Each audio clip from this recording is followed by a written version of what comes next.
नमस्कार मित्रांनो, मी सुखदेव सुभाष निकम, श्री वसुंधरा फराटे पाटील कला व वाणिज्य विज्ञान महाविद्यालय, मांडगण फराटा येथील द्वितीय वर्ष कला शिकत असणारे विद्यार्थी मी ऐतिहासिक स्थळ परीक्षण निमित्त मी माता देवश्री व श्री कोळीनाथ मंदिर या मंदिराची निवड केलेली आहे.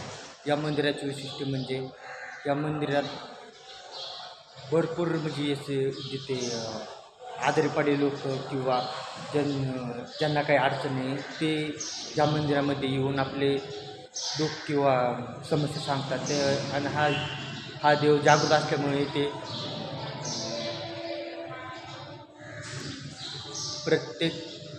प्रत्येक इच्छा किंवा अपेक्षा पूर्ण होण्याची इथे शक्यता असते.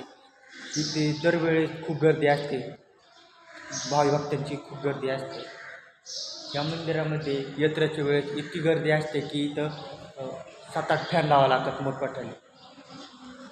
या मंदिरामध्ये पांडवकालीन दगडाचा लाल दगड असतो, त्याचा उपयोग केलेला आहे. तुम्हाला दाखवायचं म्हणलं तर हे बघा, एवढे उंच दगड आहे इथे.